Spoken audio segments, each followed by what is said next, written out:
Hello friends, आज मैं Madurai division के अंतर्गत कंडक्ट हुए जेई CNW के पेपर्स के सॉल्यूशन देखेंगे। इसलिए वीडियो के लास्ट तक बने रहे एवं वीडियो पसंद आए तो वीडियो को लाइक एवं चैनल को सब्सक्राइब करना न भूलें। चलिए शुरू करते हैं। सबसे पहले देखेंगे कि यह पेपर साउदर्न रेलवे के अंतर्गत मदुरई डिवीज़न के अंतर्गत कंडक्ट कराए गए थे, जो कि थे यह जेई पेपर के लिए, जो कि CNW के अंतर्गत है, और यह पेपर LDCE 25% कोटा के अंतर्गत कंडक्ट कराए गए थे। और एग्ज़ाम डेट की बात करें तभी हाल ही में 10 दिसंबर 2022 को यह पेपर कंडक्ट हुए थे, जिसके लिए कैंडिडेट को 2 घंटे का समय दिया गया था। आगे देखेंगे कि इस पेपर के अंतर्गत टोटल 110 प्रश्न पूछे गए थे, जिसमें कैंडिडेट को केवल 100 प्रश्न का जवाब देना था, जिसके लिए मैक्सिमम मार्क्स 100 रखे गए थे। साथ ही साथ अगर बात करें तो इस पेपर के अंतर्गत 1/3 की नेगेटिव मार्किंग का भी प्रावधान किया गया था। यानी आप 3 प्रश्न गलत करते हैं तो आपको एक नेगेटिव मार्किंग का प्रावधान, 1/3 नेगेटिव मार्किंग का प्रावधान इस पेपर के अंतर्गत किया गया था। आगे चलिए देखते हैं कि इस पेपर के अंतर्गत कौन कौन से प्रश्न पूछे गए थे। सबसे पहले प्रश्न पूछा गया था, वेयर इज RDSO सिचुएटेड, यानी RDSO कहाँ स्थित है। सबसे पहले देखेंगे कि RDSO होता क्या है। तो RDSO मतलब रेलवे में जितने भी मॉडिफिकेशंस होते हैं वो सारे RDSO के द्वारा कराए जाते हैं, जिसका फुल फॉर्म होता है research designs and standard organisations. जिसकी अगर बात करें हेडक्वार्टर्स की तो वह वर्तमान में लखनऊ में इसका हेडक्वार्टर है, यानी ऑप्शन नंबर C इसका सही उत्तर हो जाएगा, यानी RDSO लखनऊ में स्थित है। नेक्स्ट प्रश्न है कि where is the full form of SPD, यानी what is the full form of SPD in contracts, यानी कंट्रैक्ट्स यानी अनुबंधों में SPD का पूर्ण रूप पूछा गया है। यानी SPD का फुल फॉर्म होता है स्टैंडर्ड बिड डॉक्यूमेंट, जो कि ऑप्शन नंबर A में है, तो ऑप्शन नंबर A इसका सही उत्तर होगा। नेक्स्ट प्रश्न है, where is which of the following is normally not in a part of a railway contract, निम्नलिखित में से कौन सा आमतौर पर रेलवे अनुबंध के हिस्से में नहीं होते हैं। तो इसका सही उत्तर होगा option number D, caution deposit, यानी ऑप्शन नंबर D यहाँ पर सही उत्तर होगा। नेक्स्ट प्रश्न पूछा गया है, how many glue pads are required to be placed in a non AC reserved coach passenger compartment for rodent control in coaches, यानी कोचों के कुलक नियंत्रण के लिए एक गैर AC आरक्षित कोच यात्री डिब्बों में कितने ग्लू पैड लगाने की आवश्यकता होती है। तो यहाँ पर नॉन AC कोच की, रिजर्व कोच के बारे में बताया गया है, जिसमें टोटल 4 की संख्या में ग्लू पैड्स की रिक्वायरमेंट होती है, यानी ऑप्शन नंबर यहाँ पर C इसका सही उत्तर होगा। नेक्स्ट प्रश्न है, what is the perimeter of a rhombus of side 10 centimetre. यहाँ पर एक क्वांटिटिव यानी मैथमेटिक्स से एक प्रश्न पूछा गया है, जिसमें बताया गया है कि जिसमें हमारा साइड 10 सेंटीमीटर दिया गया है, इसमें हमारा रम्बस का पेरीमीटर यानी परिमाप पूछा गया है। चूँकि आप जानते हैं कि पेरीमीटर बराबर 4 इंटू जो हमारा साइड होता है यानी भुजा, उसको मल्टीप्लाई करने में हमारा पेरीमीटर निकल जाता है। तो यहाँ पर 10 सेंटीमीटर दिया गया है, उसको अगर जब 4 से मल्टीप्लाई करेंगे तो टोटल आपकी 40 सेंटीमीटर आपकी पेरीमीटर हो जाएगा, यानी ऑप्शन नंबर यहाँ पर B इसका सही उत्तर होगा, 40 सेंटीमीटर इसकी पेरीमीटर। नेक्स्ट प्रश्न पूछा गया है कि what is the area that a cow tied at the centre of meadow with a rope length of 7.5 metres can graze, यानी घास के मैदान पर के बीचों बीच 7.5 मीटर की लंबी रस्सी के साथ बांधी गई गाय कितना घास चर सकती है, जितने एरिया के जिसमें रस्सी के रीजन्स में आते हैं। तो चूँकि यहाँ पर एक बात करें कि एक मैदान है, इस तरह से अगर मैदान जिसमें यहाँ पर एक सेंटर पर हमारा एक गाय लगा हुआ है, जिसकी लेंथ हमारा 7.5 मीटर दिया गया है, तो इस एरिया से अब जब चारों तरफ अगर गाय घूमती है तो एक सर्किल का रूप ले लेती है। सर्किल के रूप की अगर बात करें तो यह पूरे सर्किल का अगर एरिया आप निकाल लेते हैं तो इससे यह पता लगाया जा सकता है कि गाय ने कितने एरिया को वह ग्रेज किया है। तो यहाँ पर आप जानते हैं कि सर्किल का अगर पता हो तो उस केस में हमारा एरिया निकालने के लिए फार्मूला होता है पाई आर स्क्वायर। पाई का वैल्यू होता है 422/7 और आर का वैल्यू यहाँ पर दिया गया है, जिसको अगर तोड़ते हैं तो 15/2 और यहाँ पर 15/2 आ जाता है, जिसको अगर आप सॉल्व करते हैं तो आपका उत्तर 176.6 मीटर स्क्वायर आ जाएगा, जो कि ऑप्शन नंबर बी में है। ऑप्शन नंबर ए में है, क्योंकि यहाँ पर हमारा एरिया का है जो मल्टीपल यूनिट्स का हो जाता है। यहाँ पर ऑप्शन नंबर ए इसका सही उत्तर होगा 176.6 metre square. Option number A इसका सही उत्तर होगा। नेक्स्ट प्रश्न की बात करें तो नेक्स्ट प्रश्न पूछा गया, how long it will take for a train of length 600 metre to cross a platform of 600 metre while running at a speed of 108 kilometre per our.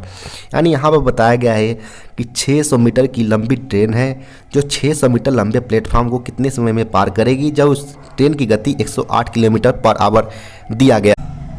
तो यहाँ पर अगर बात करें तो यहाँ पर सारे डायमेंशन हमको दिया गया है, क्योंकि आप जानते हैं कि time equals to distance by speed होता है। इस फार्मूले को यूज करके हम यहाँ पर टाइमिंग का निकालेंगे कि कितने समय में ट्रेन ने प्लेटफॉर्म को क्रॉस कर लिया। तो चूँकि आप जानते हैं कि यहाँ पर हमारा 600 मीटर लेंथ दिया गया है ट्रेन की, जबकि प्लेटफॉर्म की जो टोटल आप ऐड करेंगे 600 प्लस 600 और स्पीड हमारा 108 किलोमीटर पर आवर दिया गया है। तो चूँकि सारे डायमेंशन हमारा मीटर सेकेंड में निकालना है, तो इसको भी मीटर सेकेंड में निकालने के लिए हम 5 × 18 से मल्टीप्लाई कर देंगे। तो यहाँ पर आप 1200 और यहाँ पर 18 से अगर डिवाइड करते हैं तो 6, यहाँ पर 30 आ जाएगा। यार यहाँ पर आप अगर कट करते हैं तो आपकी 40 सेकेंड यहाँ पर टाइमिंग आता है, जिस टाइमिंग में एक ट्रेन प्लेटफॉर्म को क्रॉस कर लेती है। तो यहाँ पर ऑप्शन नंबर सी इसका सही उत्तर होगा 40 सेकेंड। नेक्स्ट प्रश्न पूछा गया यहाँ पर, how much inch a LAP longer than an ICF coach. एक ICF कोच से कितना लंबा होता है, या यहाँ पर पूछा गया है। तो चूँकि आप जानते हैं कि LHB के केस में लेंथ आवर जो कपलर होता है वो हमारा 24,000 mm होता है, जबकि ICF के केस में लेंथ आवर बफर की बात करें तो यह होता है 22,297 mm, जो एग्जैक्ट लगभग 1.7 यानी 1700 mm के अप्रॉक्स आ रहा है डिफरेंस, जो कि 1.7 मीटर के अप्रॉक्स होता है। तो यहाँ पर 1.7 मीटर हमारा ऑप्शन नंबर बी में है। तो ऑप्शन नंबर बी इसका सही उत्तर होगा, यानी LHB कोच ICF के मुकाबले 1.7 मीटर ज़्यादा लंबे होते हैं as a length over coupler और लेंथ ओवर बफर के केस में। नेक्स्ट प्रश्न है, the purpose of WSP in LHB coach is to prevent. यानी LHB कोच में किस चीज़ को रोकने के लिए WSP का प्रदान किया जाता है।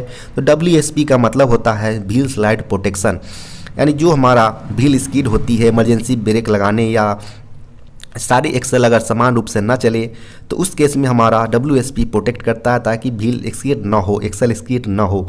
तो यहाँ पर हमारा वही काम होता है, यानी यहाँ पर ऑप्शन नंबर बी इसका सही उत्तर होगा, यानी व्हील को स्किड करने से रोकना WSP का काम होता है।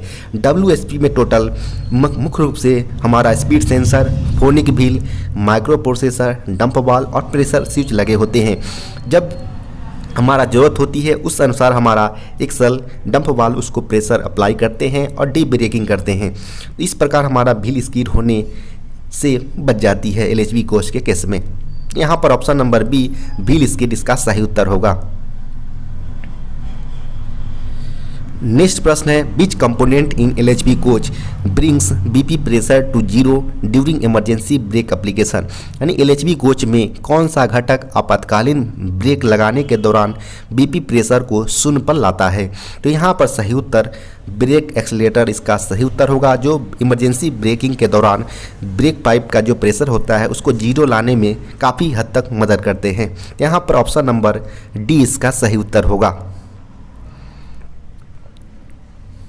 नेक्स्ट प्रश्न पूछा गया है what is the permissible speed restrictions for LHB coach in broken primary springs, यानी जो टूटे हुए प्राइमरी स्प्रिंग के केस में एलएचबी कोच की स्पीड रिस्ट्रिक्शन यानी अनुमेय गति कितनी होनी चाहिए। चूँकि पहले यह 80 kmph था जिसको वर्तमान में बढ़ाकर 95 kmph कर दिया गया है प्राइमरी स्प्रिंग के ब्रोकन के केस में, जब अगर सिंगल प्राइमरी स्प्रिंग ब्रोकन हो। तो यानी ऑप्शन नंबर यहाँ पर सी इसका सही उत्तर होगा 95 kmph। नेक्स्ट प्रश्न पूछा गया है विच of the following component is not available in the body bogie connection between, यानी एलएचबी कोच में कोच बॉडी और ब्लस्टर के बीच बॉडी बोगी कनेक्शन को निम्नलिखित में से कौन सा घटक उपलब्ध नहीं होते हैं। तो चूंकि जब कनेक्शन करना होता है बॉडी बोगी कनेक्शन तो उसमें हमारा disc spring, hemispherical valve, swinging link pin और लिंक पिन जैसे की आवश्यकता होती है, जिसमें हमारा कहीं पर एंटी रोल बार का जरूरत नहीं होता है। तो यहाँ पर हमसे पूछा था कि नॉट अवेलेबल के केस में तो एंटी रोल बार हमारा अवेलेबल नहीं होता है, यानी ऑप्शन नंबर यहाँ पर सी इसका सही उत्तर हो जाएगा। नेक्स्ट प्रश्न पूछा गया है कि dump valve in LHB coach is also called, यानी एलएचबी कोच में डंप वाल्व को और क्या कहा जाता है। तो डंप वाल्व का नाम एंटी स्किड वाल्व या रैपिड डिस्चार्ज वाल्व भी होता है, यानी यहाँ पर ऑप्शन नंबर ए इसका सही उत्तर होगा, जिसका काम होता है ब्रेक सिलेंडर के प्रेशर को मॉनिटर करना और एक्सल के मुकाबले की वह सही रूप से रन कर रहा है कि नहीं अदर एक्सल के मुकाबले में। तो यहाँ पर ऑप्शन नंबर डी इसका ए इसका सही उत्तर हो जाएगा, रैपिड डिस्चार्ज वाल्व। नेक्स्ट प्रश्न है AR tanks in LHB coaches are capacities, यानी ये एलएचबी कोच में एआर टैंक की क्षमता कितनी होती है। तो 125 और 75 लीटर, यानी ऑप्शन नंबर यहाँ पर बी इसका सही उत्तर होगा। नेक्स्ट प्रश्न है विच code number indicates normal working of WSP, यानी कौन सा code number wheel slide protection जो डिवाइस होते हैं उसके सामान्य कामकाज को दर्शाते हैं। तो 99 जब सिस्टम सारे रूप से सही रूप से चल रहे हो तो 99 कोड्स प्रदर्शित करते हैं माइक्रो प्रोसेसर मदरबोर्ड में। तो यहाँ पर ऑप्शन नंबर इसका डी इसका सही उत्तर हो जाएगा। यही अगर बात करिए अगर 72 शो करे तो उस केस में हमारा फॉल्ट 1x परमानेंट जो फॉल्ट होता है वो 1 एक्सल पर होगा, जबकि 73 अगर शो करे तो permanent fault eight several axles इसका हो जाएगा। इससे भी काफ़ी सरल प्रश्न पूछते हैं तो इसको आप याद करने का प्रयास करें। नेक्स्ट प्रश्न पूछा गया है what is the capacity of AR, जो ऑक्सिलरी रिजर्वायर आप जानते हैं उसकी एयर स्प्रिंग की पूछा गया है कैपेसिटी एयर स्प्रिंग के केस में। तो एयर स्प्रिंग में हमारा जो ऑक्सिलरी रिजर्वायर एयर टैंक होते हैं उसकी कैपेसिटी 60 लीटर का होता है, यानी ऑप्शन नंबर यहाँ पर बी इसका सही उत्तर होगा। नेक्स्ट प्रश्न है कि which of the following valve is not associated with air suspension, यानी निम्नलिखित में से कौन सा वाल्व एयर सस्पेंशन से जुड़ा हुआ नहीं होता है। चूंकि एयर सस्पेंशन यानी एयर बोगी जो हमारा लगे होते हैं सेकेंडरी सस्पेंशन में, उसके पार्ट्स की अगर बात करें तो डप्लेक्स चेक वाल्व होते हैं, नॉन नीडल वाल्व होता है और लेबलिंग वाल्व होते हैं, जिससे हमारा जो हाइट होती है कोच की वो मेंटेन रखा जाता है।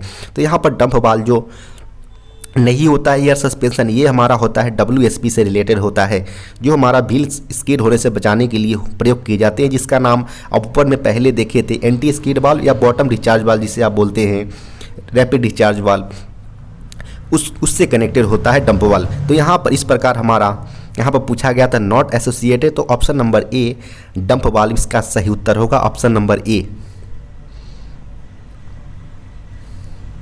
नेक्स्ट प्रश्न है what is the neutral value of pH scale, यानी पीएच स्केल का न्यूट्रल वैल्यू कितना होता है। तो न्यूट्रल वैल्यू आप जानते हैं कि 7 होता है। अगर 7 से कम बात करें तो 7 के कम के केस में यह एसिडिक यानी अम्लीय होता है, जबकि 7 से अधिक के केस में यह बेसिक यानी क्षारीय जो आप बोलते हैं वो हो जाता है यहाँ पर। नेक्स्ट प्रश्न है कि BPC of coaching trains is generated through which portal, यानी कोचिंग ट्रेनों का बीपीसी किस पोर्टल के माध्यम से जनरेट किया जाता है। तो इसका सही उत्तर होगा ऑप्शन नंबर ए CMM, यानी कोचिंग मेंटेनेंस मैनेजमेंट जो होता है उसकी मदद से कोचिंग ट्रेन का बीपीसी निकाला जाता है, यानी ऑप्शन नंबर यहाँ पर ए इसका सही उत्तर होगा। वहीं अगर बात करें FMM की, तो FMM में जो हमारा फ्रेट यानी गुड्स के जो मालगाड़ी के ट्रेन होते हैं उसकी बीपीसी निकाली जाती है। जबकि जो हमारा बात करें COIS का फुल फॉर्म यहाँ होता है कोचिंग ऑपरेशंस इंफॉर्मेशन सिस्टम होता है, जबकि ICMS का फुल फॉर्म होता है इंटीग्रेटेड कोचिंग मैनेजमेंट सिस्टम होता है। जबकि CM हमारा कोचिंग से रिलेटेड यानी कोच मेंटेनेंस मैनेजमेंट होता है, जबकि FMM हमारा फ्रेट मेंटेनेंस मैनेजमेंट जो कि मालगाड़ी के मेंटेनेंस रख रखाव से संबंधित होते हैं।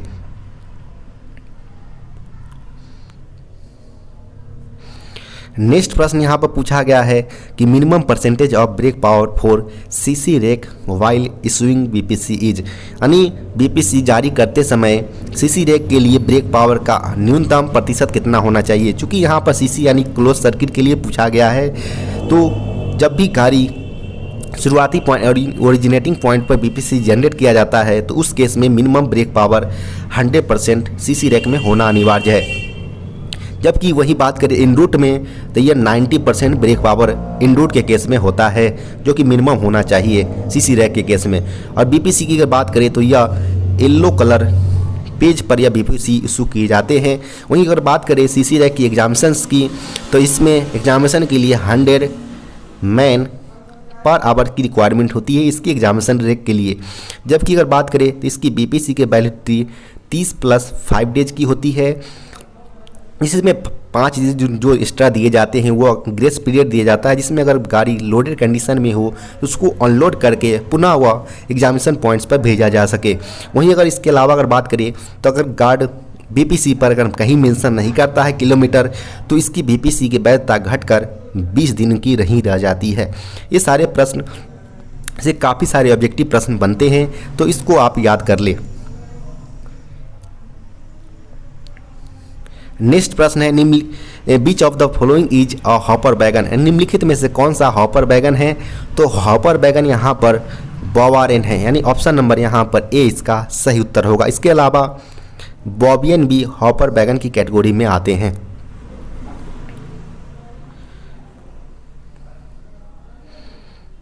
नेक्स्ट प्रश्न की बात करें तो नेक्स्ट प्रश्न पूछा गया है which of the following wheel defect is predominantly found in LHB coach, यानी LHB कोच में कौन सा मुख्य रूप से पहिया दोष पाया जाता है।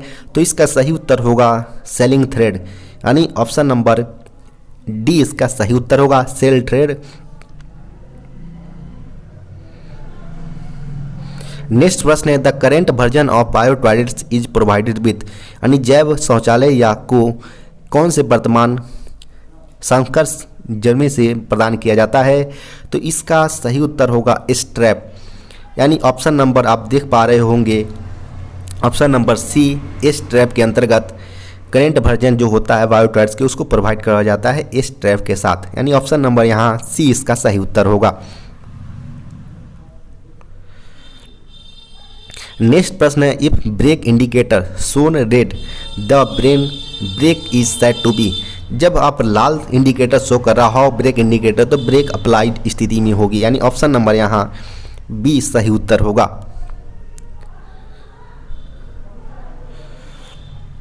नेक्स्ट प्रश्न पूछा गया how many brake cylinder are there in LHB coach, यानी LHB कोच में ब्रेक सिलेंडर की संख्या कितनी होती है। चूँकि आप जानते हैं कि यहाँ पर अगर बात करें एग्जाम्पल की तो 2 एक्सल यहाँ पर होते हैं, दूसरे ट्रॉली पर भी 2 एक्सल होते हैं। प्रत्येक एक्सल पर एक ब्रेक सिलेंडर डिस्क ब्रेक के साथ लगाए जाते हैं।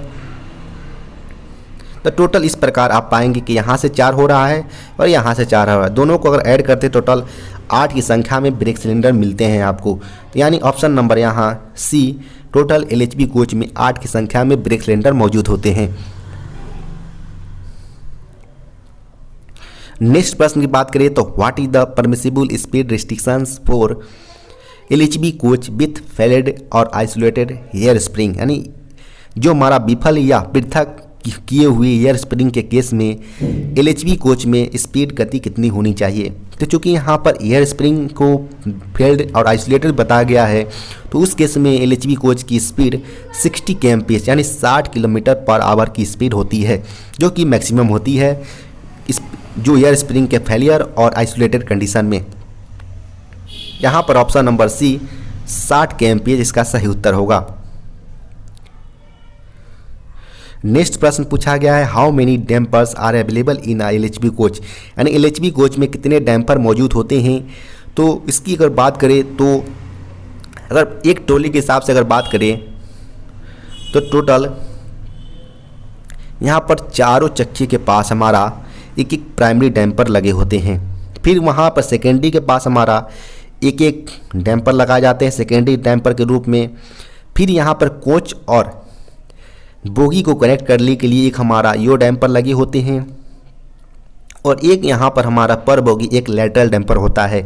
यानी टोटल बात करें तो प्राइमरी हमारा 4 की संख्या में होते हैं, सेकेंडरी डैम्पर हमारा 2 की संख्या में, और एक हमारा होता है यो डैम्पर जो कि 2 की संख्या में होती है, एक हमारा होता है लैटरल डैम्पर जो कि 1 की संख्या में पर बोगी होते हैं। अगर सारे को ऐड करते हैं तो टोटल पर बोगी 9 की संख्या में डैम्पर्स की संख्या आते हैं। यहाँ पर टोटल कोच के हिसाब से पूछा गया है तो टोटल कोच में 2 बोगी लगे होते हैं। तो इस प्रकार टोटल डैम्पर्स की संख्या 18 हो जाएगा, यानी ऑप्शन नंबर यहाँ पर डी इसका सही उत्तर होगा। नेक्स्ट प्रश्न है कि OMRS यानी एक्सपेंशन ऑफ OMRS पूछा गया है।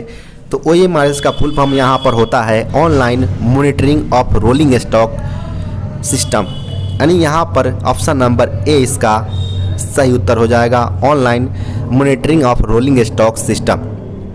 वहीं अगर बात करें कि OMRS का क्या, इसमें थोड़ा सा बात करें तो OMRS is a beside inspection system होता है जो कि कंसिस्ट होता है एकॉस्टिक बियरिंग डिटेक्टर के साथ, जिसे आप ABD के नाम से भी जानते हैं। या इसको अलावा अगर बात करें तो रेल बियरिंग एकॉस्टिक मॉनिटर होता है जिसे आप रेल बाम के नाम से जानते हैं, और व्हील इम्पैक्ट लोड डिटेक्टर जिसे आप बाइल्ड बोलते हैं, और बाइल व्हील कंडीशन मॉनिटर जिसे आप WCM भी बोल सकते हैं। इसको जो डिटेक्ट करता है फॉल्ट इन द बियरिंग और व्हील्स ऑफ रोलिंग स्टॉक, जो हमारा रोलिंग एसेट्स वगैरह होते हैं उसके बियरिंग और व्हील्स के फॉल्ट्स को यह सारे पकड़ते हैं। यहाँ पर रोलिंग OMRS का फुल फॉर्म पूछा गया था, तो online monitoring of rolling stock system, option number A इसका सही उत्तर होगा। नेक्स्ट प्रश्न पूछा गया है permissible speed restrictions of LHB coach with broken secondary outer coil spring, यानी जो टूटे हुए secondary outer coil spring LHB coach के केस में अनुमेय गति क्या होगी। क्योंकि अभी वर्तमान में ज़्यादातर गाड़ी में LHB कोचों में एयर स्प्रिंग प्रयोग की जा रहा है, लेकिन कुछ गाड़ियों में अभी भी सेकेंडरी में कॉइल स्प्रिंग का प्रयोग किया जा रहा है, जिसके ब्रोकन के केस में स्पीड रिस्ट्रिक्शन पूछा गया है। तो बात करें कि LHB केस के एक हमारा सिर्फ एक स्प्रिंग आउटर स्प्रिंग टूटा हो तो उस केस में हमारा स्पीड रिस्ट्रिक्शन जो होता है वो 90 kmph होता है, यानी यहाँ पर ऑप्शन नंबर बी इसका सही उत्तर होगा। यानी LHB कोच के जो सेकेंडरी सस्पेंशन में एयर स्प्रिंग के अलावे जो हमारा कॉइल स्प्रिंग लगे होते हैं इनर और आउटर, उसके बाहरी स्प्रिंग सिंगल केस में अगर एक टूटा हो तो उस केस में हम स्पीड रिस्ट्रिक्शन 90 kmph करेंगे।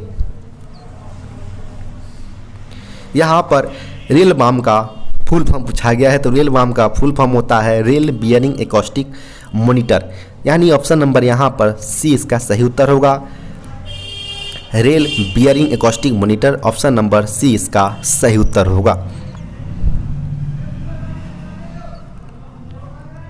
नेक्स्ट प्रश्न है what is the permissible speed restriction for ICF coach with one primary outer coil spring broken, यानी एक प्राइमरी आउटर कॉइल स्प्रिंग टूटे हुए ICF कोच के लिए अनुमत गति कितनी होनी चाहिए।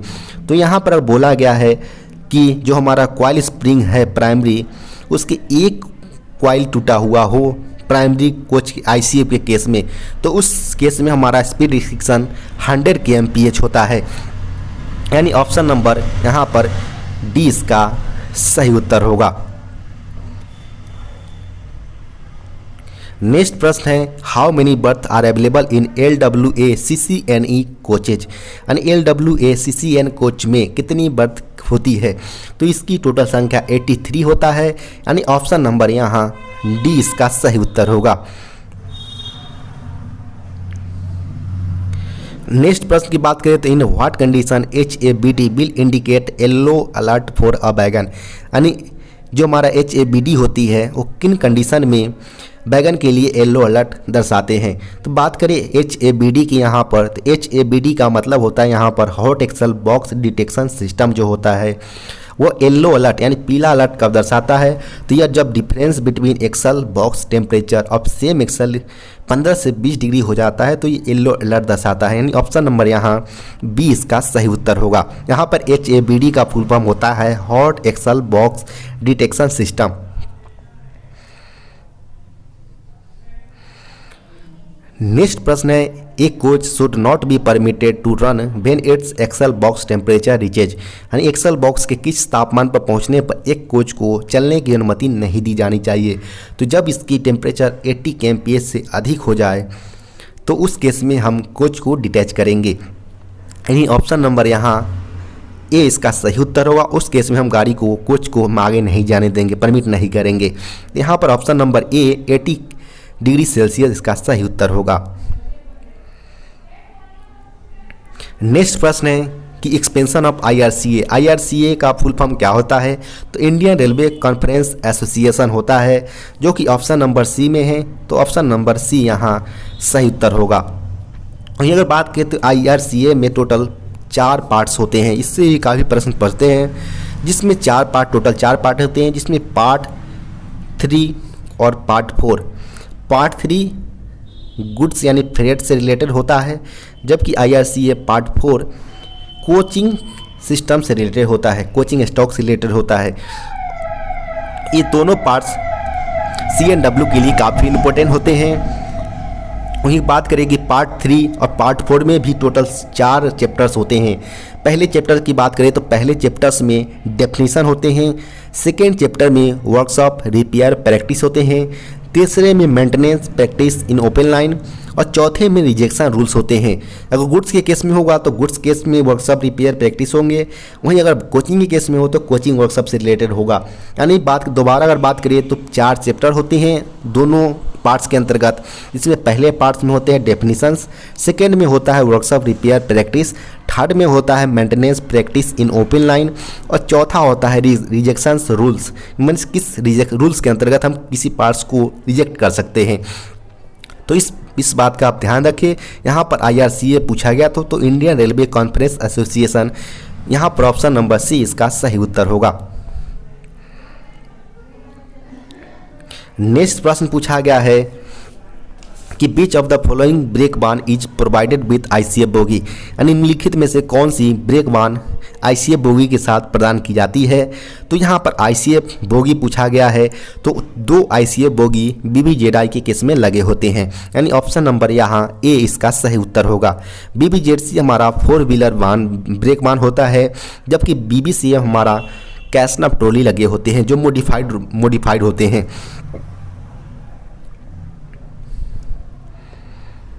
नेक्स्ट प्रश्न की बात करें तो what is the required clearance between toggle and coupler body for ensuring proper coupling of CBC in wagons during train examinations, यानी ट्रेन परीक्षण के दौरान बैगनों में CBC की उचित कपलिंग सुनिश्चित करने के लिए जो कपलर बॉडी और टॉगल जो होता है उसके बीच आवश्यक क्लियरेंस कितनी होनी चाहिए वो पूछा गया है। तो न्यू क्लियरेंस 19 mm होता है, जबकि मैक्सिमम हम 25 mm की क्लियरेंस को अलाउ करते हैं। तो यहाँ पर हम 25 mm क्लियरेंस की तरफ चलेंगे जो कि मैक्सिमम होता है। इसके अलावा अगर रिजेक्ट हो जाते, इसके अलावा अगर हो 26 mm 27, तो उस केस में हम उसको अलाउ नहीं करेंगे और वो कंडीशन हमारा प्रॉपर कपलिंग की नहीं दर्शाएगा। तो यहाँ पर ऑप्शन नंबर ए इसका 25 mm इसका सही उत्तर होगा, जिससे 25 mm से हमें इससे यह पता चलता है कि जो हमारा टॉगल है और कपलर बॉडी है प्रॉपर रूप से कपलिंग हो चुकी है। नेक्स्ट प्रश्न पूछा गया है what type of bogie is fitted in BBCM brake van, यानी BBCM ब्रेक वान में किस प्रकार की बोगी फिट की जाती है। तो यहाँ पर हो जाएगा हमारा कैसनव मॉडिफाइड, यानी यहाँ पर BBCM के केस से पूछा गया तो कैसनव मॉडिफाइड ऑप्शन नंबर ए इसका सही उत्तर होगा, जो कि 2 की संख्या में कैसनव ट्रॉली लगे होते हैं, यानी टोटल 4 यानी टोटल 2 बोगी कनेक्ट होते हैं BBCM में, यानी ऑप्शन नंबर ए इसका कैसनव मॉडिफाइड इसका सही उत्तर हो जाएगा।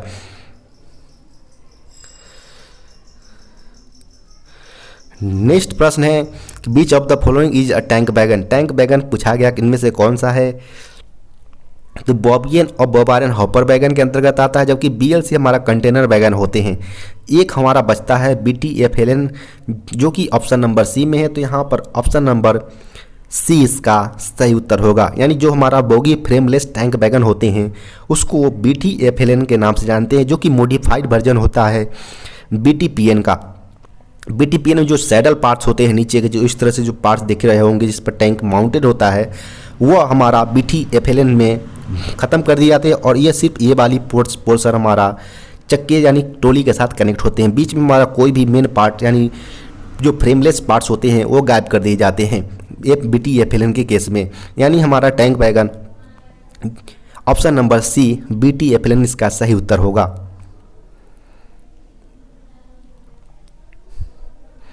नेक्स्ट प्रश्न पूछा गया है what is the drop in brake pipe pressure during sensitivity test with SCTR, यानी सिंगल कार टेस्ट ट्रिक जो होता है उसके दौरान हम जब सेंसिटिविटी टेस्ट करते हैं तो ब्रेक पाइप का प्रेशर कितना गिराते हैं। तो यहाँ पर हमसे सेंसिटिविटी टेस्ट पूछा गया है। तो सेंसिटिविटी टेस्ट के केस में हम 0.6 kg/cm² का प्रेशर 6 सेकेंड के लिए गिराते हैं, जिससे हमारा DV सेंस करना चाहिए और ब्रेक गाड़ी में अप्लाई होनी चाहिए। तो इसलिए हमारा इसका उत्तर ऑप्शन नंबर डी सही उत्तर हो जाएगा।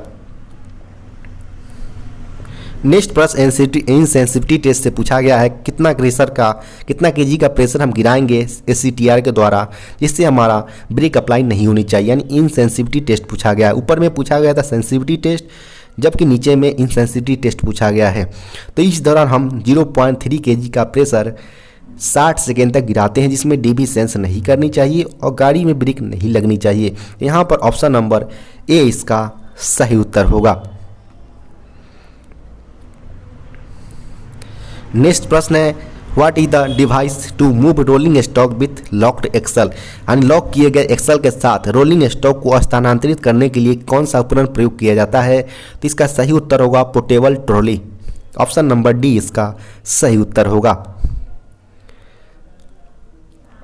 नेक्स्ट प्रश्न है कि air pressure in which of the following reservoir will be the reference pressure of the application of brake when BP is dropped, यानी BP ड्रॉप्ड होने पर ब्रेक लगाने के लिए एयर प्रेशर निम्नलिखित में से किस रिजर्वायर फेल्स का प्रेशर का प्रयोग किया जाता है।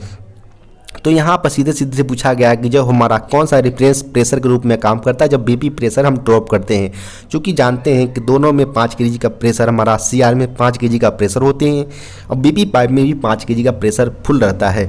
अगर जैसे ही हम BP प्रेशर ड्रॉप करते हैं तो हमारा डिफरेंस क्रिएट होता है, जिस दौरान हमारा ब्रेक अप्लाई होता है। ब्रेक सिलेंडर में प्रेशर AR के द्वारा भेजा जाता है, यानी ऑक्सिलरी रिजर्वायर हमारा असिस्ट करता है प्रेशर भेजने में ब्रेक सिलेंडर में, लेकिन रेफरेंस प्रेशर के रूप में हमारा कंट्रोल रिजर्वायर काम करता है, यानी ऑप्शन नंबर सी इसका सही उत्तर होगा। नेक्स्ट प्रश्न की बात करें तो what is the name of steel set normally used in ICF coaches, यानी ICF कोच में आमतौर पर इस्तेमाल होने वाली स्टील सीट्स का क्या नाम है। इसका सही उत्तर होगा कॉटन स्टील, यानी IRSM 14 1 के नाम से जानते हैं। यानी यहाँ पर ऑप्शन नंबर ए इसका सही उत्तर हो जाएगा, जो कि आईसीएफ कोच में नॉर्मली सीट के रूप में प्रयोग किए जाते हैं कॉटन स्टील। जबकि बात करें एलएचबी कोच में तो स्टेनलेस स्टील यूज किए जाते हैं।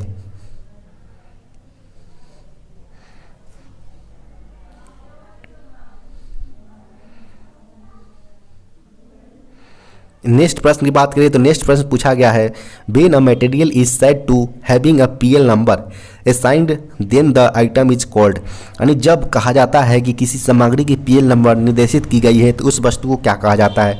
क्योंकि दो टाइप के आइटम होते हैं, एक स्टॉक और एक नॉन स्टॉक।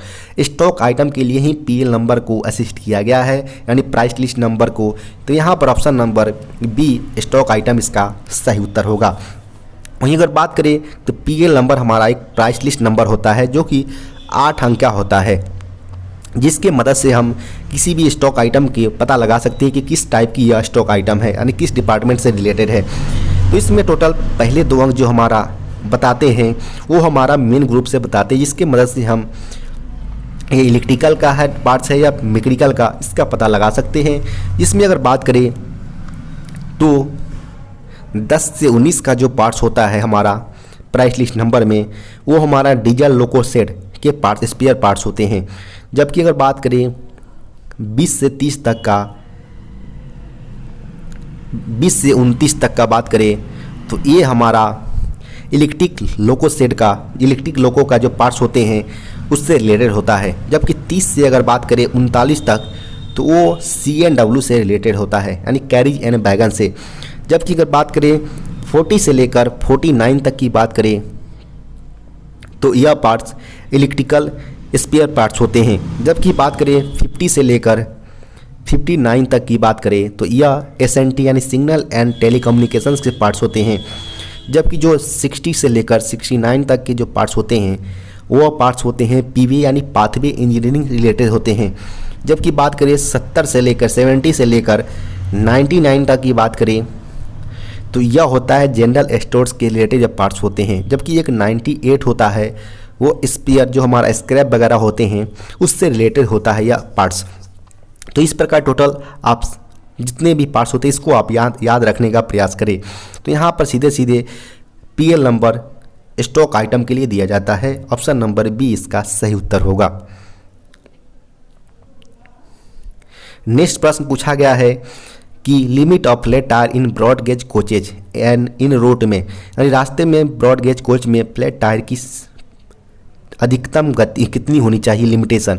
तो यहाँ पर कोच के लिए पूछा गया जो कि इन रूट में 50 mm होते हैं, यानी ऑप्शन नंबर 20 का सही उत्तर होगा। अगर बात करें गुड्स के केस में तो यह 60 mm फ्लैट टायर की लिमिटेशन होती है इन रूट में। नेक्स्ट प्रश्न है what is the transportation code of inspection carriage, यानी निरीक्षण गाड़ी का परिवहन कोड क्या होता है। तो यह RA होता है, यानी ऑप्शन नंबर डी इसका सही उत्तर होगा।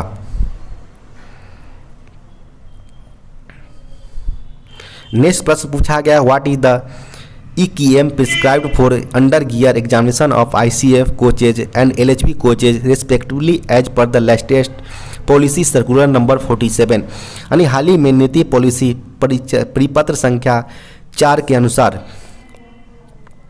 क्रमशः ICF कोच और LHB कोच की अंडर गियर की परीक्षण के लिए निर्धारित EKM यानी किलोमीटर कितना निर्धारित किए गए हैं।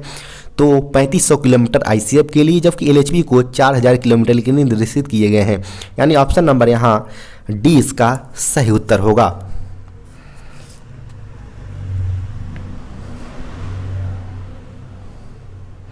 नेक्स्ट प्रश्न पूछा गया what is the minimum period prescribed for examination for passenger train rakes at pit line, यानी पिट लाइन पर पैसेंजर ट्रेन रेक के लिए जांच के लिए कितनी समय न्यूनतम अवधि निर्धारित की गई है। तो ये 6 घंटे निर्धारित किए गए हैं, यानी ऑप्शन नंबर यहाँ सी इसका सही उत्तर होगा।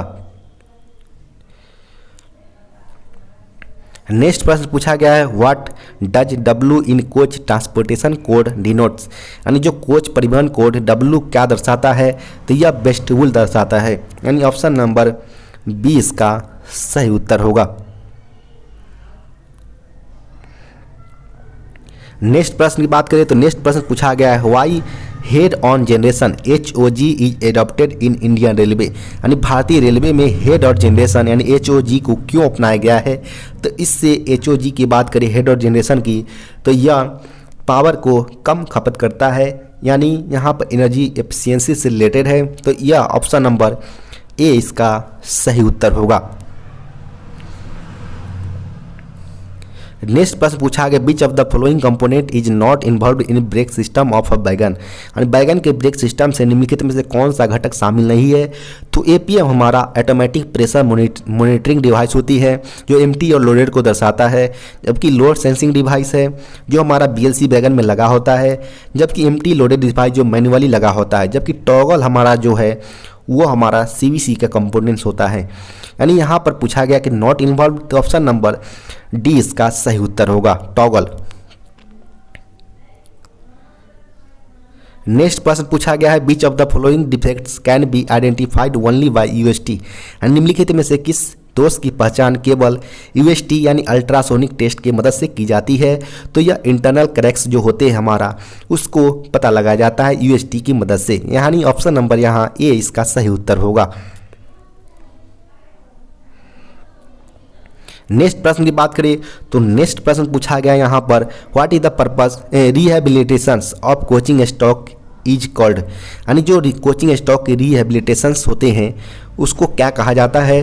तो उसको कहा जाता है MLR, यानी मिड लाइफ रिहेबिलिटेशन जो बोलते हैं, वो इसका फुल फॉर्म होता है, जो कि कोचिंग के केस में रिहेबिलिटेशन के लिए भेजा जाता है, जिसको हम MLR बोलते हैं, जो कि कराया जाता है 12 से लेकर 15 ईयर्स के बीच में यह कराया जाता है। यानी यहाँ पर ऑप्शन नंबर सी इसका सही उत्तर होगा, MLR यानी मिड लाइफ रिहेबिलिटेशंस। नेक्स्ट प्रश्न पूछा गया है, what is the purpose of manipulator, यानी मैनिपुलेटर का उद्देश्य क्या है? तो फुट डाउन हैंड बेल्डिंग हो जाएगा, यानी ऑप्शन नंबर यहाँ बी इसका सही उत्तर होगा। नेक्स्ट प्रश्न पूछा गया है, what is the permitted maximum buffer plunger stroke, यानी अनुमत अधिकतम बफर प्लंजर स्ट्रोक कितना होता है? तो 127 यानी 127 mm होता है, यानी ऑप्शन नंबर यहाँ ए इसका सही उत्तर होगा। वहीं अगर बात करें कि जो हमारा बफर प्लंजर स्ट्रोक होता है उसकी डाया फेस डाया कितनी होती है?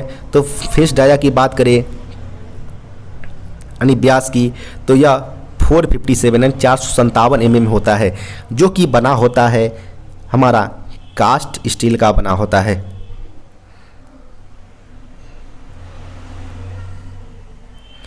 नेक्स्ट वर्जन की बात करें तो during brake release in ICF coach air from brake cylinder goes to, यानी ICF कोचों में ब्रेक रिलीज के दौरान ब्रेक सिलेंडर का प्रेशर कहाँ जाता है? तो यह एटमॉस्फेयर यानी वातावरण में चला जाता है, ऑप्शन नंबर डी इसका सही उत्तर होगा। नेक्स्ट प्रश्न की बात करें तो what is the choke dia of PEAB of ICF coach, यानी ICF कोच के PEAB का चोक डाया पूछा गया, यानी PEAB का यहाँ फुल फॉर्म होता है पैसेंजर इमरजेंसी अलार्म बल्ब, जिसकी चोक डाया ICF के केस में 8 mm के होते हैं, यानी ऑप्शन नंबर यहाँ सी इसका सही उत्तर होगा। वहीं अगर बात करें कि LHB का पूछा जाता तो LHB का चोक डाया 19 mm का होता है।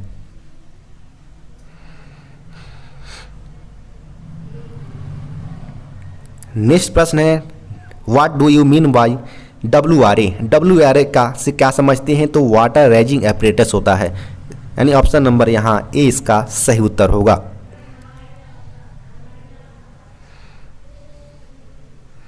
नेक्स्ट प्रश्न पूछा गया, C class ODC shall be moved during, यानी C क्लास ODC डैश के दौरान स्थानांतरित किए जाते हैं, तो यह केवल डे लाइट में वो भी स्पीड रिस्ट्रिक्शन के साथ मूवमेंट कराया जाता है, यानी ऑप्शन नंबर यहाँ बी इसका सही उत्तर होगा। बात करें इसकी स्पीड रिस्ट्रिक्शन की तो यह इन रूट में 25 kmph होता है, जबकि अगर बात करें स्पीड एट टर्न आउट और यार्ड के केस में यह 8 kmph के स्पीड से चलती है। टोटल 3 प्रकार के हमारा ए क्लास, बी क्लास और सी क्लास के ODC चलते हैं। ए क्लास हमारा डे और नाइट दोनों केस में चलता है, और इसकी स्पीड लिमिट की बात करें तो इन रूट में जो भी सेक्शन स्पीड होगा उससे यह चलाया जाता है, जबकि यार्ड और टर्न आउट स्टेशन पर इसको 30 kmph से चलाया जाता है। जबकि अगर बात करें बी क्लास ओडीसी को, तो इसमें इसको भी डे और नाइट दोनों केस में चलाया जाता है। नाइट में स्कॉटिंग स्टाफ की रिक्वायरमेंट होती है।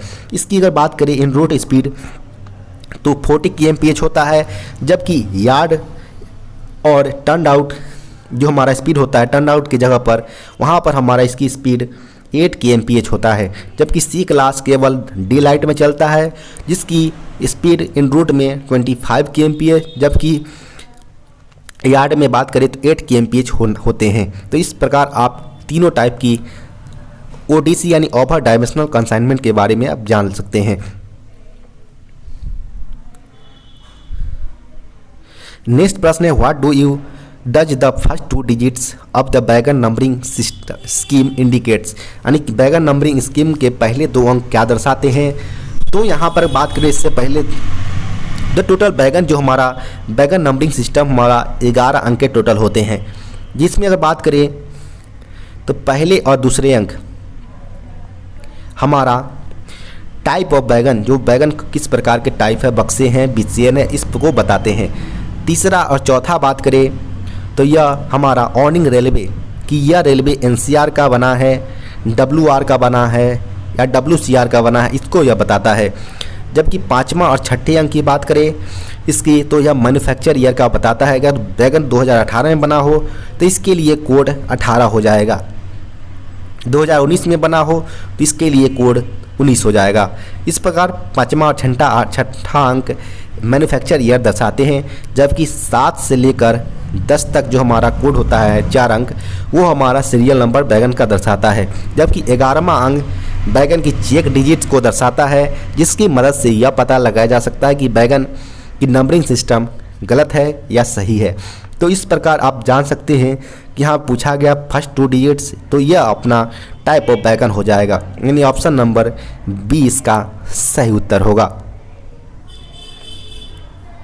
नेक्स्ट प्रश्न पूछा गया what is the cross sections of the sole bar of LHB coach, यानी एलएचबी कोच के सोल बार का क्रॉस सेक्शंस का आकार कैसा होता है, यह पूछा गया है। तो यहाँ पर एलएचबी कोच के लिए क्रॉस सेक्शन का आकार सी सेक्शन का टाइप का होता है, यानी ऑप्शन नंबर डी इसका सही उत्तर होगा, सी सेक्शन। वहीं अगर बात करें आईसीएफ के लिए तो आईसीएफ के लिए शेफ्ट इसका जेड सेक्शन का होता है, जबकि एलएचबी कोच का सेक्शन सी सेक्शन का होता है, यानी ऑप्शन नंबर यहाँ डी इसका सही उत्तर होगा। नेक्स्ट प्रश्न पूछा गया what type of centre buffer coupler is commonly used in India railway, यानी भारतीय रेलवे में किस प्रकार के सेंटर बफर कपलर का प्रयोग किया जाता है। तो AAR टाइप यानी association of American rail road जो टाइप्स होते हैं उसका प्रयोग किया जाता है इंडियन रेलवे में CBC के टाइप्स के रूप में, यानी ऑप्शन नंबर यहाँ सी इसका सही उत्तर होगा। नेक्स्ट प्रश्न है what is the colour for brake power certificate for premium rake, premium rake के लिए BPC ब्रेक पावर सर्टिफिकेट का कलर कोड क्या होता है। तो यह ग्रीन कलर यानी हरे कलर का होता है, यानी ऑप्शन नंबर यहाँ ए इसका सही उत्तर हो जाएगा। वहीं इसके अलावा अगर बात करें तो BPC के वैलिडिटी 12+3 डेज का होता है, जिसमें 3 डेज ग्रेस पीरियड रहता है, जिसमें उसको खाली होने के बाद पुनः एग्जामिनेशन पॉइंट्स पर आने के लिए यह टाइम पीरियड दिया जाता है, अगर वैगन लोडेड कंडीशन में 12 डेज के बाद भी हो तो। दूसरा कंडीशन इसमें होता है कि ब्रेक पावर ओरिजिनेटिंग के केस में 95% ब्रेक पावर होना अनिवार्य है। तीसरा होता है कि इसकी एग्जामिनेशन के लिए रेक के एग्जामिनेशन के लिए मिनिमम 75 मैन पर आवर्स की रिक्वायरमेंट होती है, इसकी आप ध्यान रखें। नेक्स्ट प्रश्न पूछा गया है when did hand brake of a wagon is used, यानी वैगन के हैंड ब्रेक का प्रयोग कब किया जाता है, जब वो यार्ड में खड़ा हो, यानी standing in yard. Option number B इसका सही उत्तर होगा। नेक्स्ट प्रश्न है कि what should be the MR यानी main reservoir pressure in a loco, यानी लोको में MR प्रेशर कितना होता है। तो 8 से 10 kg का प्रेशर होता है, यानी ऑप्शन नंबर बी इसका सही उत्तर होगा। नेक्स्ट प्रश्न है what is the function of return spring provided in air brake cylinder, यानी एयर ब्रेक सिलेंडर में दिए गए रिटर्न स्प्रिंग का कार्य क्या है? तो इसका कार्य है to push the piston inside the cylinder, यानी ऑप्शन नंबर यहाँ सी इसका सही उत्तर होगा। नेक्स्ट प्रश्न की बात करें तो how many side frame are fitted in a casnub bogie, यानी एक कैसना बोगी में कितने साइड फ्रेम फिट होते हैं? तो एक कैसना बोगी यहाँ पूछा गया है, तो एक कैसना बोगी में टोटल 2 साइड फ्रेम होते हैं, यानी ऑप्शन नंबर यहाँ बी इसका सही उत्तर होगा। नेक्स्ट प्रश्न है कि what is the standard taper on wheel trade, यानी व्हील ट्रेड पर मानक टेपर कितना होता है? तो 1:20 के रेशियो में होता है, यानी ऑप्शन नंबर यहाँ सी इसका सही उत्तर होगा। नेक्स्ट प्रश्न पूछा गया what types of side mirrors are presently fitted in casnub 22HS trolley, यानी कैसनव 22HS ट्रॉली में वर्तमान में किस प्रकार के साइड मिरर लगे होते हैं? तो यह स्प्रिंग लोडेड सीसी टाइप, जिसे कॉन्स्टेंट कॉन्टैक्ट टाइप जो बोलते हैं वो होता है, और एक हमारा पॉलीयूरेथेन टाइप होता है, यानी यहाँ पर ऑप्शन नंबर डी इसका सही उत्तर होगा।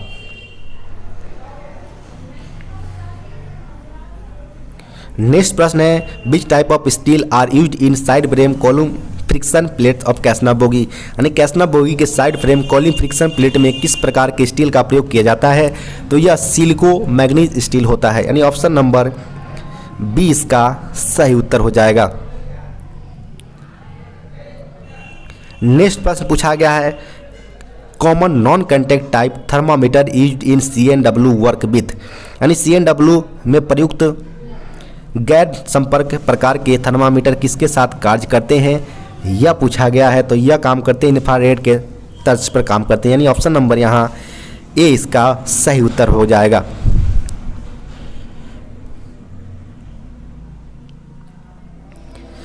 नेक्स्ट प्रश्न की बात करें तो नेक्स्ट प्रश्न पूछा गया which of the following is not a maker of brake system available in LHB coach, यानी निम्नलिखित में से कौन सा LHB कोच में उपलब्ध ब्रेक सिस्टम के निर्माण या मेकर नहीं है? तो चूंकि जो हमारा ब्रेक सिस्टम बनाए जाते हैं LHB कोच के, उसमें नॉर ब्रेम से भी दिखते होंगे, स्कॉट का ही बना होता है, फैब्रिक का ही बना होता है, राने का कुछ नहीं होता है, यानी ऑप्शन नंबर यहाँ डी इसका सही उत्तर हो जाएगा। नेक्स्ट प्रश्न पूछा गया name of the distance between axle box top and axle box crown bolt in ICF coach, यानी ICF कोच में एक्सल बॉक्स टॉप और एक्सल बॉक्स क्राउन बोल्ट के बीच की दूरी को किस नाम से जानते हैं? तो यह होता है ए क्लियरेंस के रूप में, यानी ए डायमेंशन के रूप में, यानी ऑप्शन नंबर ए इसका सही उत्तर हो जाएगा। वही बात करें कि यह कितना डायमेंशन होता है, तो 43 + 0 - 3 mm जो कि 13 टन के लिए होता है, जबकि 27 + 0 - 3 यह 16 टन AC कोच के लिए होता है या नॉन AC कोच के लिए है, जबकि यह AC कोच के लिए एक क्लियरेंस होता है।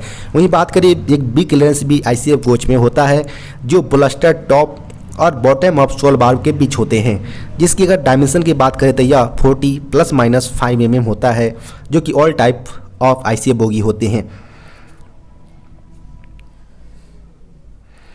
नेक्स्ट प्रश्न है which of the following is not commonly available in LHB coach toilets, LHB coach शौचालय निम्नलिखित में से कौन सा समान रूप से उपलब्ध नहीं होते हैं? तो इसका सही उत्तर हो जाएगा कंट्रोल डिस्चार्ज टॉयलेट सिस्टम, यानी ऑप्शन नंबर यहाँ बी इसका सही उत्तर हो जाएगा।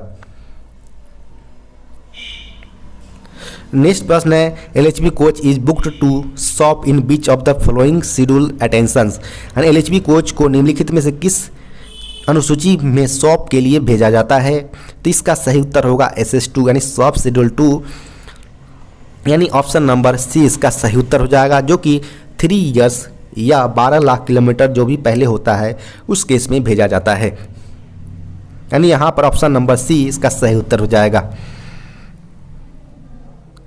नेक्स्ट प्रश्न है कि which of the following method is correct in checking surface cracks of LHB coach wheel disc, यानी LHB कोच व्हील डिस्क की सतह की दरारों को जांच करने के लिए निम्नलिखित में से कौन सी विधि सही है? तो इसका सही उत्तर हो जाएगा LHB कोच की व्हील डिस्क को क्रैक्स को देखने के लिए eddy currents array ECA test कराया जाता है, यानी ऑप्शन नंबर बी इसका सही उत्तर होगा। नेक्स्ट प्रश्न है ROH frequency of BOXN BRN and BOST groups of wagons is. And BOXN BRN और बोस्ट ग्रुप के बैगनों की आरओएच अवधि क्या होती है? तो यह होता है 18 महीने के अंतराल पर कराया जाता है। यानी ऑप्शन नंबर यहाँ बी इसका सही उत्तर हो जाएगा, 18 मंथ्स। नेक्स्ट प्रश्न है a freight rake turned out with 94% brake power qualified for. तो यहाँ बोला गया कि 94% ब्रेक पावर के साथ निकला एक फ्रेट रेक किस बीपीसी के लिए वैलिड होगी? तो चूंकि आप जानते हैं कि सीसी रेक के कंडीशन में शुरुआती पॉइंट पर 100% ब्रेक पावर चाहिए। प्रीमियम के केस में 95% मिनिमम होना चाहिए और इन टू एंड के केस में यह 90% मिनिमम होना चाहिए। चूँकि यह 94% दिया गया है जो कि केवल और केवल इन टू एंड केस में ही फिट बैठ रहा है, तो इस प्रकार इन टू एंड बीपीसी इस रेक का दिया जाएगा। यानी ऑप्शन नंबर सी इसका सही उत्तर होगा।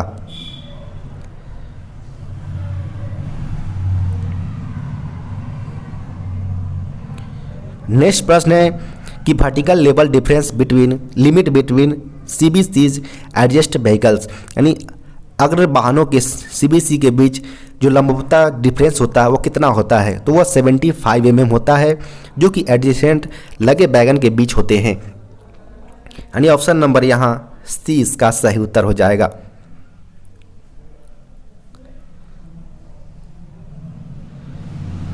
नेक्स्ट प्रश्न है the latest fire extinguishers commonly being used by CNW। यानी CNW द्वारा आमतौर पर इस्तेमाल किए जाने वाला नवीनतम अग्निशामक कौन सा है?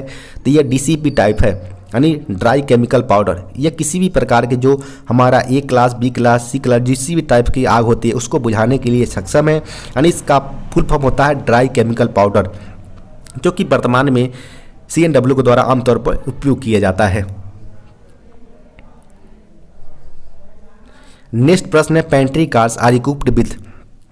पेंट्री कार में होते क्या LPG pipes and line equipment होता है? ऑप्शन नंबर यहाँ पर ए इसका सही उत्तर होगा।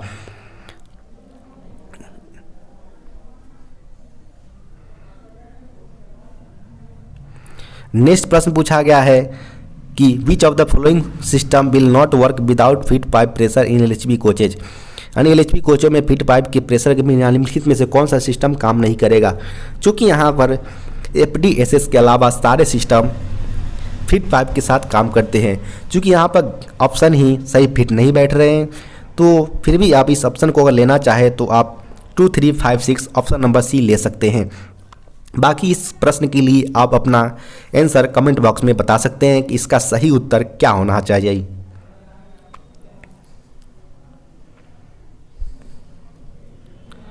नेक्स्ट प्रश्न है which of the following is not an operating system. निम्नलिखित में से कौन सा ऑपरेटिंग सिस्टम नहीं है? तो एंड्रॉयड, विंडोज और वेब OS सारे ऑपरेटिंग सिस्टम है। क्रोम ब्राउजर एक वेब ब्राउजर है। यानी ऑप्शन नंबर यहाँ सी इसका सही उत्तर हो जाएगा।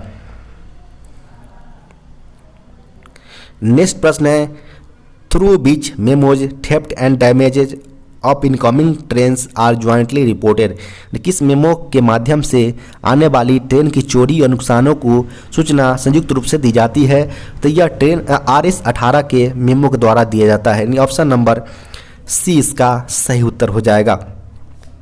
इसके अलावा अगर बात करें तो इसमें काफ़ी सारे मेमोज दिए जाते हैं, जो कि RS 1 की बात करें तो ओवरऑल सिक डेफिनेशन रजिस्टर है।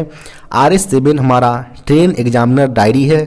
RS 5 जो है वो हमारा वैकम से रिलेटेड होता है, जो वैकम रजिस्टर है उससे रिलेटेड होता है। जबकि RS 1 अपना ओवरऑल सिक डेफिनेशन रजिस्टर होते हैं। जबकि RS 7 ट्रेन एग्जामिनर डायरी है और RS 5 vacuum register for incoming train होता है, जो कि अभी समाप्त हो चुके हैं। RS 16 जो होता है वह सिक मेमो के लिए दिया जाता है, जबकि RS 17 जो होता है वह फिट मेमो के लिए दिया जाता है। इस तारे का आप ध्यान रखें। नेक्स्ट प्रश्न पूछा गया है through which memo traffic is offering rakes to CNW for examination. तो यह हो जाता है T431, जिसके जरिए जो ऑपरेटिंग डिपार्टमेंट है वो CNW को रेक ऑफर करता है एग्जामिनेशन के लिए। नेक्स्ट प्रश्न पूछा गया which of the following statement is false, निम्नलिखित में से कौन सा स्टेटमेंट फॉल्स है। तो इस सारे 4 स्टेटमेंट दिए गए हैं जिसमें यह पता लगाना है कि कौन सा स्टेटमेंट फॉल्स है। जो आप चौथे नंबर को जो आप पढ़ेंगे तो a pair of trains with ICF brake with a round trip EKM of 399 kilometre will work with a single BPC, जो कि गलत है। यहाँ पर ऑप्शन नंबर डी इसका सही उत्तर हो जाएगा, जो कि फॉल्स स्टेटमेंट है।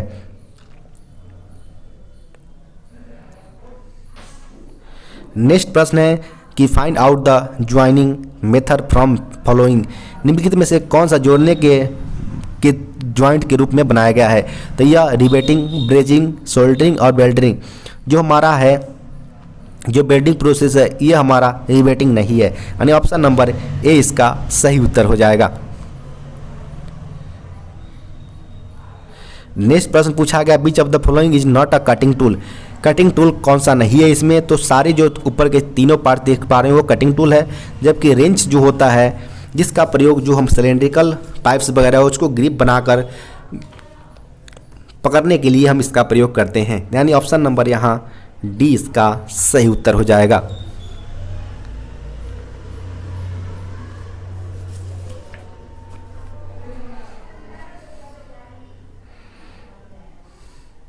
नेक्स्ट प्रश्न की बात करें तो नेक्स्ट प्रश्न है which of the following parameter need not be recorded in ICF coach involve in derailment, यानी पटरी से उतरे ICF कोच में निम्नलिखित में से किस पैरामीटर को दर्ज करने की आवश्यकता नहीं होती है।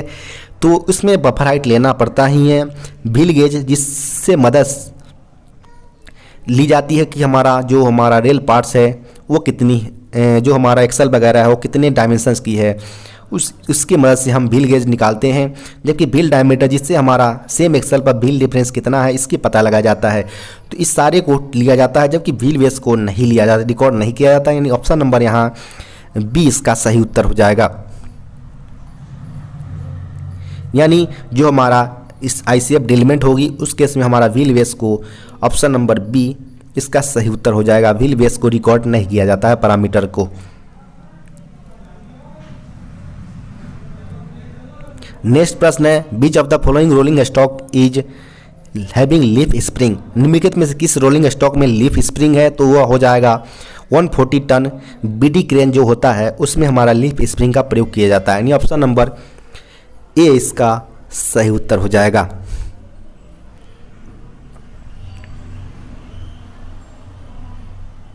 नेक्स्ट प्रश्न है हाल ही में recently LHB coach are working at a high speed of dash in South Central Railway, यानी SCR के अंतर्गत दक्षिण मध्य रेलवे के अंतर्गत अभी LHB कोच जो चलाए गए उसकी स्पीड कितनी पर चलाई गई है 160 kmph, ऑप्शन नंबर ए इसका सही उत्तर हो जाएगा।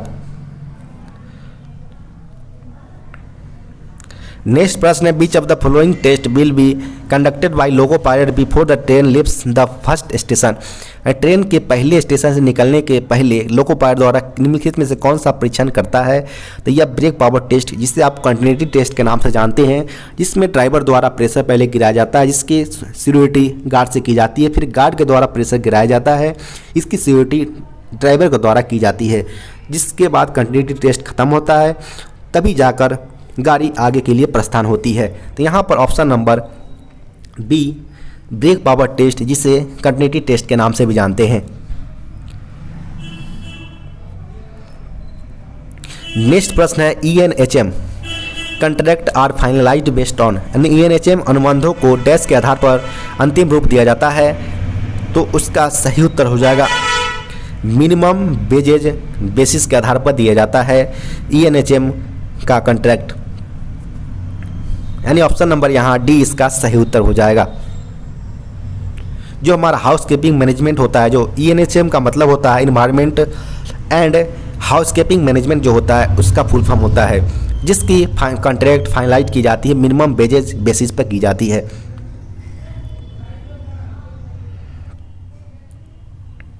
नेक्स्ट प्रश्न है मीन बीच शेड्यूल DPT यानी ड्राइव पेंटेंट जो टेस्ट होता है of CBC knuckle in LHB coach to be done in depot.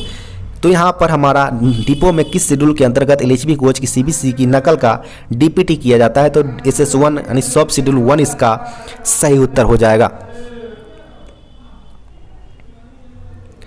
Next प्रश्न की बात करें तो SOP in financial matters is called, यानी वित्तीय मामलों में SOP का पूर्ण रूप क्या होता है, तो यह शेड्यूल ऑफ पावर हो जाएगा। ऑप्शन नंबर बी इसका सही उत्तर है। नेक्स्ट प्रश्न पूछा गया, which of the following is not associated with railway, railway से कौन सा एसोसिएटेड नहीं है, तो RDSO हमारा research designs and standard organisation जो हमारा रेलवे से संबंधित है, यानी रेलवे की जो भी मॉडिफिकेशन होती है वो RDSO देखती है। जबकि बात करें CMRL का, तो CMRL हमारा होता है चेन्नई मेट्रो रेल लिमिटेड, यानी जो भी रेलवे से रिलेटेड है। रेट्स होता है वो हमारा rail India technical and economical service है, उससे रिलेटेड है। जबकि इसरो हमारा स्पेस सेंटर, यानी जो हमारा इंडियन स्पेस है रिसर्च ऑर्गेनाइजेशन, उससे संबंधित है। तो यहाँ पर बोला गया नॉट एसोसिएटेड, तो ऑप्शन नंबर सी इसरो इसका सही उत्तर हो जाएगा। नेक्स्ट प्रश्न पूछा गया SF5 के बारे में कि SF5 का अर्थ क्या होता है, तो इस SF का मतलब यहाँ पर स्टैंडर्ड फॉर्म होता है, 5 हमारा मेजर पेनाल्टी के लिए दिया जाता है। यहाँ पर ऑप्शन नंबर ए इसका सही उत्तर होगा, जबकि माइनर पेनाल्टी में SF11 दिया जाता है। नेक्स्ट प्रश्न पूछा गया, which of the following defects does not require an en route wagon detachment, निम्नलिखित में से किस दोष के लिए मार्गस्थ में बैगन के डिटैचमेंट की आवश्यकता नहीं होती है, तो चूंकि फ्लैट टायर 75 mm हो तो किसी भी केस में अलाइबल नहीं होता है, क्योंकि कोचिंग में 50 mm, बैगन में 60 mm मैक्सिमम होते हैं, तो 75 mm तो अलाइबल नहीं होगा। हॉट एक्सेल के केस में हम गाड़ी को डिटैच कर देते हैं। जबकि बैगन बॉडी डैमेज और डिस्टोर्ड हो जाए उस केस में भी हम बैगन को डिटैचमेंट कर देंगे। जबकि ब्रेक सिस्टम अगर रिक्वायरमेंट के अनुसार हो तो उस केस में हम बैगन को डिटैच नहीं करते। तो यहाँ पर ऑप्शन नंबर उसको आइसोलेट करते हैं, तो यहाँ पर ऑप्शन नंबर सी इसका सही उत्तर हो जाएगा, यानी ब्रेक सिस्टम आइसोलेटेड के केस में हम बैगन को डिटैच नहीं करते हैं। नेक्स्ट प्रश्न पूछा गया, which of the following machinery is not required for maintenance of LHB coach in depot, यानी डिपो में LHB कोच के रख रखाव के लिए निम्नलिखित में से कौन सी मशीनरी की आवश्यकता नहीं है, तो इसका सही उत्तर होगा मैनिपुलेटर। ऑप्शन नंबर डी इसका सही उत्तर है। नेक्स्ट 10 प्रश्न पूछा गया है ऑफिशियल लैंग्वेज यानी राजभाषा से, जिसमें पहला प्रश्न पूछा गया, when was the official language act 1963 past, यानी राजभाषा अधिनियम 1963 कब पास किया गया था, तो 10 मई 1963 इसका सही उत्तर होगा। ऑप्शन नंबर सी, जिसका संशोधन 1967 में किया गया था।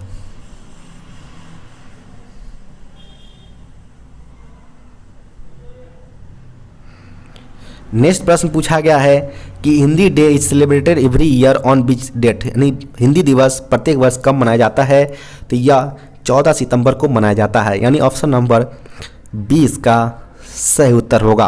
वहीं बात करें 10 जनवरी को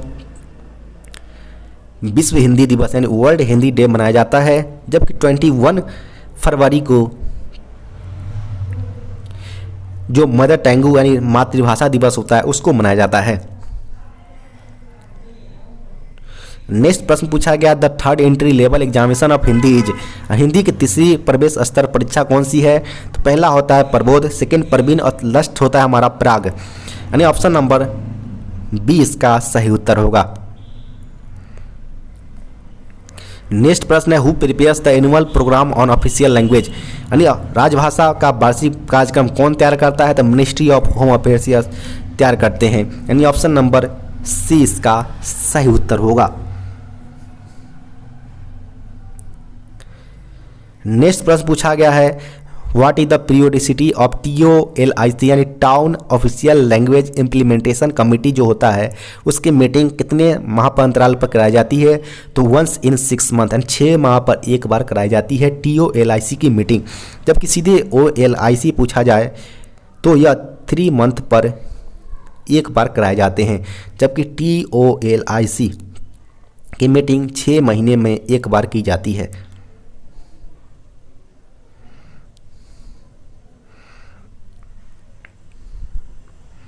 नेक्स्ट प्रश्न है, who is the chairman of central Hindi committee, केंद्रीय हिंदी समिति के अध्यक्ष कौन होते हैं, तो यह प्राइम मिनिस्टर प्रधानमंत्री जी होते हैं, जबकि वहीं पार्लियामेंट्री हिंदी कमेटी का पूछा जाए तो उसके अध्यक्ष होम मिनिस्टर होते हैं। नेक्स्ट प्रश्न पूछा गया है, Maharashtra, Gujarat and Punjab falls under which category of official language. तो यह बी रीजन के अंतर्गत आते हैं।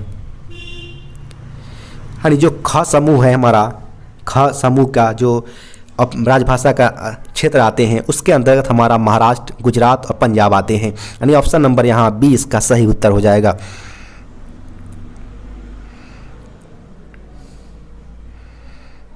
नेक्स्ट प्रश्न पूछा गया है, which organization conduct Hindi examination for central government employ. यानी कौन सा संगठन केंद्र सरकार के कर्मचारियों के लिए हिंदी परीक्षा आयोजित करता है। तो यह हो जाएगा सेंट्रल हिंदी डायरेक्टरेट। यानी ऑप्शन नंबर सी इसका सही उत्तर होगा। नेक्स्ट प्रश्न की बात करें तो what is the official language of Nagaland states. Nagaland राज्य की राजभाषा क्या है। तो यह अंग्रेजी हो जाएगा। यानी ऑप्शन नंबर ए इसका सही उत्तर होगा। नेक्स्ट और लास्ट प्रश्न पूछा गया है कि when did an employee shall be deemed to have acquired working knowledge of Hindi. यानी कब किसी कर्मचारी को हिंदी का कार्यवाहक ज्ञान प्राप्त हुआ माना जाएगा, समझा जाएगा। तो या तो वह ही pass the matriculation of equivalent higher examination with Hindi. Second है कि वह Pragya examination conducted under Hindi examination teaching scheme के अंतर्गत जो सेंट्रल गवर्नमेंट के अंतर्गत कंडक्ट किया जाता है उसमें पास हो। थर्ड है कि if pass the examination specialized behalf of central government, जो सेंट्रल गवर्नमेंट के अंतर्गत जो अदर एग्जामिनेशन होती है उसके बिहाल पर जो हिंदी एग्जामिनेशन होते हैं उसको पास कर लिया हो, तब पर भी वो हिंदी का कार्यवाहक क्षमता माना जाएगा। यानी all of the above, option number D इसका सही उत्तर होगा। आपको वीडियो कैसा लगा कमेंट बॉक्स में बता सकते हैं। साथ ही साथ अपना सुझाव देना न भूलें और वीडियो अच्छा लगा तो वीडियो को लाइक एवं चैनल को सब्सक्राइब करना न भूलें। आपके पास भी ऐसा कोई पेपर हो तो दिए गए डिस्क्रिप्शन बॉक्स में व्हाट्सएप नंबर पर आप पेपर भेज सकते हैं। धन्यवाद।